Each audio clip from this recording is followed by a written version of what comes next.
For today's recap, ang movie title ay, A Courtesan with Flowered Skin. Ito ay kwento ng isang babae, na ang balat ay namumukadkad ng mga bulaklak ng cherry sa tuwing may naga-araro sa kanyang bukid. Ang pangalan niya ay Yumi, at siya ang stargazer ng isang kilalang pleasure district. Ang mga alingaw-ngaw ng kanyang kakaibang balat ay kumalat sa iba't ibang lugar, umaakit sa hindi mabilang na mga kliyente, lahat ay sabik na masaksihan ang kahanga-hangang sandali kapag lumitaw na ang mga cherry blossoms. Ang ina ni Yumi ay isa ring geisha sa pleasure district, at simula pagkabata ay uhaw na si Yumi sa pagmamahal ng kanyang ina. Madalas na dinidikit ang mga upos ng sigarilyo ng kanyang ina sa kanyang balat, na nag-iiwan ng mga sugat sa kanyang buong katawan. Kapag naaantig ang puso ni Yumi, namamaga at namumula ang mga galos nito, nakahawig ng namumulaklak na cherry blossoms. Ang kawalan ng pagmamahal ng kanyang ina sa kanya, ay dahil sa isang ipinagbabawal na pag-iibigan sa isang lalaki na sa huli ay iniwan siya, na humantong sa kanyang pagkabigo sa kanyang anak na babae. Sa edad na 7, pumanaw ang ina ni Yumi sa isang maruming kanal, at pagkatapos ay naiwan si Yumi na mag-isa sa mga lansangan. Si Kiri, ang nangungunang geisha ng bahay ng mga Yamada, ay nakakita ng potensyal sa namumulaklak na balat ni Yumi, at nagpasya na kunin siya sa ilalim ng kanyang pangangalaga, na naghahanda sa kanya na maging kanyang kapalit.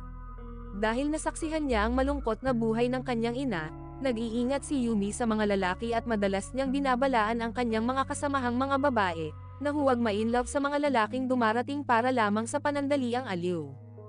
Isang araw, habang nasa palengke kasama ang kanyang mga kasamahang mga babae, si Yumi ay natambo ng maraming tao at nahiwalay sa kanyang mga kasama. Habang nakasalampak sa lupa, binuhat siya ng isang lalaki at dinala sa isang ligtas na lugar. Nang malaman niyang nawalan siya ng sapatos, sinabihan siya nito na maghintay habang hinahanap niya ang sapatos. Nalilito, pinanood ni Yumi ang pagbabalik ng lalaki dala ang kanyang sapatos, at magiliw siyang tinulungang isuot ito. Nang mapansin niyang may galos sa kamay nito, dahan-dahan niyang nilinis iyon gamit ang kanyang bibig.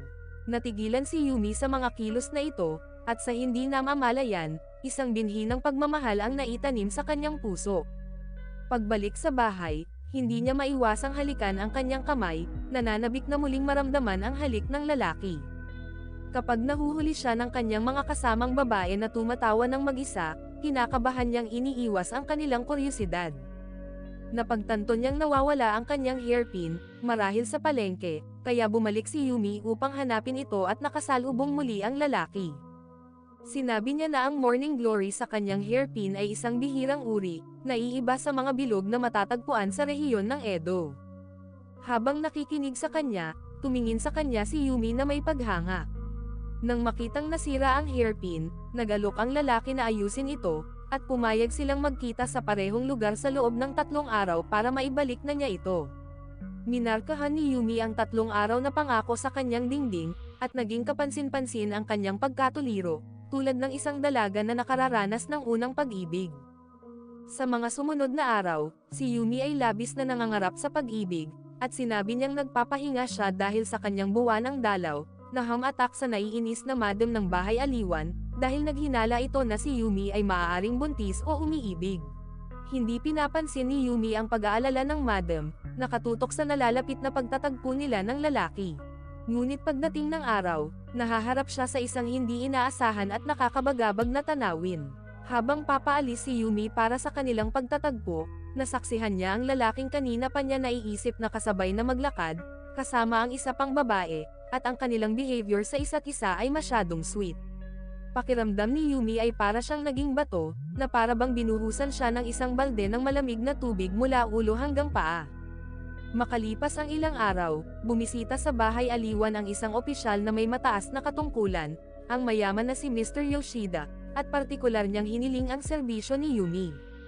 Pagpasok niya sa kwarto ay nakita niya ang bisitang kasama ni Mr. Yoshida, walang iba kundi ang lalaking matagal na niyang hinahanap-hanap, si Hanjiro, na business partner ni Mr. Yoshida. Hindi sinasadyang nagtagpo ang kanilang mga mata, na nagpapakita ng magkaparehong kahihiyan at pagkalito. Hindi alam ni Hanjiro na si Yumi ay isang geisha, at hindi inaasahan ni Yumi na makakatagpo siya sa ganoong lugar.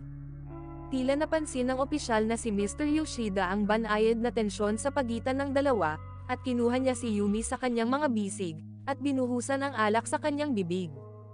Sa kanyang mga mata, ang isang geisha ay walang iba kundi isang kasangkapan para sa libangan ng isang lalaki. Habang busy siya kay Yumi ay ipinagmalaki niya kay Hanjiro, na siya ang unang lalaki na nag-araro at pumitas ng sariwang prutas ni Yumi. Pagkatapos ay ipinagpatuloy niya ang pagpapakita ng sikat na skills ni Yumi, ang mga cherry blossoms na lumilitaw sa kanyang balat, na naging mas malinaw sa pagiging haragan ni Mr. Yoshida. Nang masaksihan ang lahat ng ito, gusto ni Hanjiro na tumayo at makialam ngunit pinigilan ito ng madam ng bahay aliwan. Sa harap ni Hanjiro, muling pinabulaklak ni Mr. Yoshida ang mga cherry blossoms ni Yumi. Nawalan ng malay si Yumi dahil sa pag-araro sa kanyang bukid, at maya-maya ay nagising siya sa kwarto, at sinabi sa kanya ng kanyang mga kasamahang babae na nagkaroon siya ng seizure kanina at nawalan siya ng malay. Nang makaramdam ng panghihina ay lumabas siya para magpahangin, at hindi sinasadyang napunta sa lugar, kung saan nila napagkasundoan ni Hanjiro na magkita, kung saan, sa kanyang pagtataka ay naghihintay si Hanjiro. Dahil sa kahihiyan sa mga nangyari ay malakas na sinabi ni Yumi, na ako ay isang geisha mula sa bahay aliwan, kung gusto mo ako ay pwede kang magbayad para sa aking serbisyo.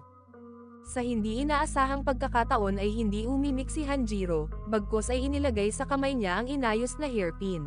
Si Yumi ay sinusubukang panatilihin ang kanyang kalma, marahas na sinabi sa kanya na hanapin ang kanyang minamahal na babae.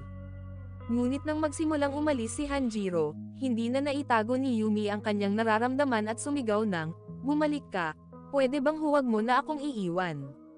Bumalik si Hanjiro at niyakap si Yumi at nag-usap sila sa buong gabi, at ibinahagi ni Yumi sa kanya ang kwento ng kanyang buhay, kung paano siya malamang na pumanaw sa lansangan, kung hindi dahil sa interbensyon ng kanyang madam na si Kiri.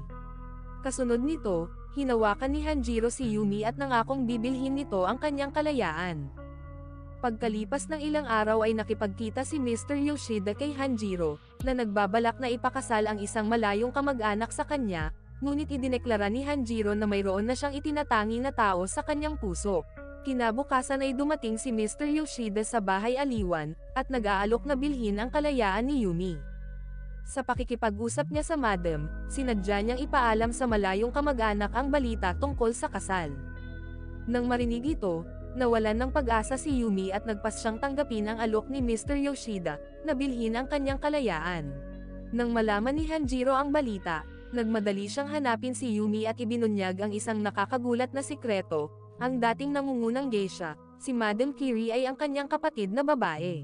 Ang kanyang paglapit kay Mr. Yoshida ay upang matuklasan ang katotohanan sa likod ng pagkamatay ng kanyang kapatid, dahil si Kiri ay isa rin na ang kalayaan ay binili ni Mr. Yoshida. Sa isang sesyon ng pag-inom kasama si Hanjiro, sinisiyasat si Yoshida kung bakit niya tinutubos ang mga geisha. Lumalabas na sinadya ni Yoshida na pagsilbihin ang mga geisha sa kanyang tahanan, dahil nagtitipid ito sa labis na gastusin sa inumin sa mga bahay aliwan. Nang marinig ito ni Yumi, nalaman niya ang katotohanan tungkol sa mga dahilan ni Yoshida sa pagbili ng kanyang kalayaan. Sinasamantala ang bahagyang pagkalasing ni Yoshida, nagtanong si Hanjiro tungkol sa pagkamatay ng isang geisha na si Madam Kiri. Lumilitaw na hindi nagtagal matapos matubos, si Kiri ay nagkasakit ng malubha at hindi makapag-entertain ng mga bisita.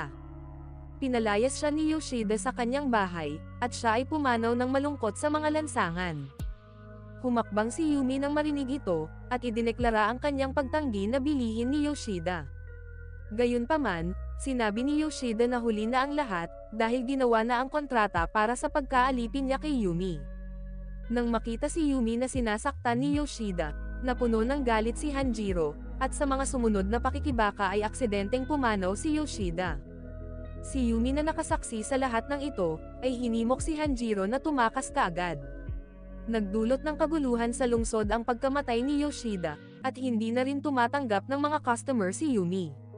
Dinalhan siya ng kanyang malapit na kaibigan ng wanted poster, na nagtatampok sa larawan at pangalan ni Hanjiro. Malakas niyang pinagalitan si Yumi, nagtatanong kung paano niya nasabi sa kanya, na huwag magtiwala sa mga lalaki habang malalim ang kanyang pagkakasangkot sa isa sa kanila.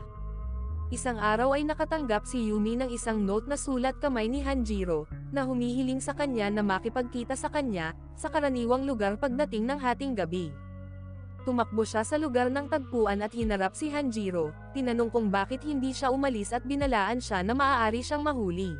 Nagtina ng tela at nanahi si Hanjiro, na nagnanais na matupad ang pangarap ni Yumi, na maglakad sa runway sa isang geisha fashion show na nakasuot ng kimono. Habang tinutulungan siya ni Hanjiro sa pagsusuot ng kimono, naglakad si Yumi patungo sa kanya, na may matikas na hakbang ng isang courtesan. Nang gabing iyon sa kubo na gawa sa pawid, dahil sa pag-aararo sa bukid, ang mga cherry blossoms ng kanyang balat ay ganap na namumulaklak para sa kanyang minamahal. Di nagtagal ay dumating ang mga awtoridad, at si Yumi ay inaresto at nakulong, habang si Hanjiro ay hinatulan ng kamatayan. Nang dalhin ng madam ng bahay aliwan kay Yumi ang isang dakot ng buhok ni Hanjiro, ay napaluhan na lang siya. Pagkatapos ng maikling pagkakakulong ay pinalaya na rin si Yumi. Dahil wala nang natitirang dahilan para mabuhay siya, pinili na lang niyang matuldukan ang sariling buhay sa ilog. Nagtapos ang pelikula, at sa bandang huli ay nagpasya siya na maging isang morning glory, kontento na mamulaklak sa loob lamang ng isang gabi para sa kanyang minamahal, at walang pagsisisi sa kanyang buhay. Kung nagustuhan mo ang recap, please like this video at maraming salamat sa panonood.